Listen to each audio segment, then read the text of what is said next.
Hi మావా, welcome back. Subscribe చేసుకోండి, notification on చేసి పెట్టుకోండి. అప్డేట్స్ వస్తూనే ఉంటాయి మన ఛానల్లో చాలా ఫాస్ట్గా. సాలార్ పార్ట్ 1 ఈ సినిమా లాస్ట్ మంత్ డిసెంబర్ 22న వరల్డ్ వైడ్ రిజైవ్ అండ్ ఒక 5 days back cinema breaking target కూడా కంప్లీట్ చేసుకొని దాదాపుగా ఒక 10 కోట్ల దాకా సినిమా లాభాలు ఉంది. అండ్ ఈ మంత్ ఎండింగ్ లోపల మన ఛానల్లో ఈ Salaar part 1 total worldwide closing collection reports video ఒకటి చేస్తా. సో ఆ వీడియో కోసం వచ్చండి. అండ్ రీసెంట్ టైం ఒక 3 వారాల ముందు ఈ సినిమా గురించి మన ఛానల్ ఓటీటీ అప్డేట్ ఇచ్చా. అండ్ మూవీ టీం కూడా అఫిషియల్గా అనౌన్స్ చేసింది 8 వారాల తర్వాత ఈ సినిమాని ఓటీటీలో స్ట్రీమింగ్ చేయబోతాం అని చెప్పింది. కానీ ఇదే మా షాక్ ఇచ్చారా? ఈ అప్డేట్ విన్న వెంటనే నాకు మైండ్ బ్లాక్ అయిపోయింది. ఆడమ్మ బడవ, ఫిబ్రవరి 2వ వారంలో స్ట్రీమింగ్ కావాల్సిన మూవీ థియేటర్లో రిలీజ్ అయిన 4 వారాల గ్యాప్లో ఉన్నాయి. ఏంటి మా యారాచకమా? సో మొత్తానికి ఈరోజు జనవరి 19న మిడ్ నైట్ 12 గంటలకి ఈ సినిమా నెట్ఫ్లిక్స్లో మల్టీప్లాట్లో స్ట్రీమింగ్ చేస్తున్నారు మామ.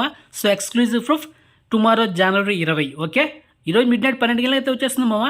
సో మీకైతే రికమెండ్ చేస్తున్న సినిమా చాలా బాగుంటుంది. సో డోంట్ మిస్ ఇట్, ఫ్యామిలీతో చూడొచ్చు. నో వల్గారిటీ సీన్స్ కానీ నో కిస్సింగ్ సీన్స్ ఒకటి అంటే ఒకటి కూడా లేదు. సో మామ ఇప్పుడైతే మీకు అర్థమైందా నేను ఎందుకు ఓటీటీ వీడియోస్ చేయడం లేదనేది? నేను ఒక డేట్ చెప్తే ఇంకో డేట్లో వచ్చింది. 8 వారాల్లో స్ట్రీమింగ్ అవుతుంది, 4 వారాల్లో స్ట్రీమింగ్ అవుతుంది. అందుకే అఫిషియల్గా వచ్చినప్పుడు వీడియో చేద్దామే ఉంది.